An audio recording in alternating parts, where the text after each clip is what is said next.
Asia cup বাছাই সেরা হয়ে দেশে ফিরেছে বাংলাদেশ নারী দল। এই টুর্নামেন্টে দারুণ নৈপুণ্য দেখিয়েছেন পাহাড়ের মেয়েরা বিশেষ করে ঋতুপর্ণা চাকমা, যার জোড়া গোলে বাংলাদেশ হারায় শক্তিশালী মায়ানমারকে। টুর্নামেন্টে অসাধারণ খেলে দেশের জন্য এমন সাফল্য এনে দেয় আনন্দ ছড়িয়েছে এই ফুটবলারের পরিবারেও, উচ্ছ্বাস ছড়িয়েছে স্থানীয়দের মাঝেও।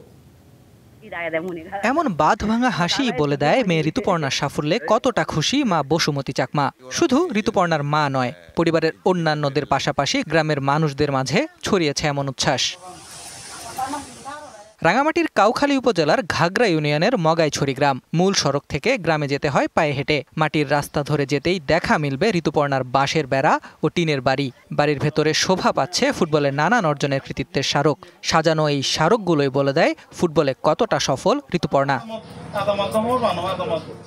2026 এএফসি নারী এশিয়ান কাপে প্রথমবারের মতো জায়গা করে নিয়েছে বাংলাদেশ। টুর্নামেন্টে জাদুকরী নৈপুণ্যে ঋতুপর্ণার পরিবারের পাশাপাশি গর্বিত স্থানীয়রা। তাদের প্রত্যাশা, দেশকে আরো অনেক ভালো কিছু দেবে ঋতুপর্ণা।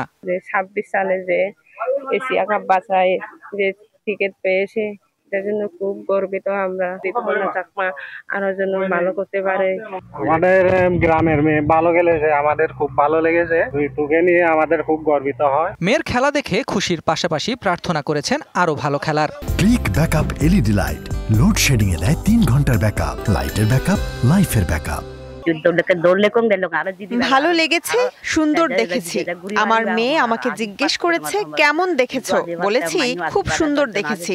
বলেছি আরো জিতবা, আরো দেশ বিদেশ ঘুরতে পারবা। আশীর্বাদ করেছি। ঋতুপর্ণাও খুশি হয়েছে, মনিকার সাথেও কথা হয়েছে, সবাই খুশি হয়েছে, আমিও খুশি হয়েছি। বাংলাদেশ আরো জয় করবে তেমনটা প্রত্যাশা করি।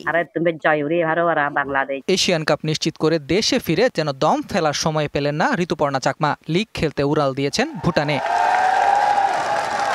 Desk report, DBC news.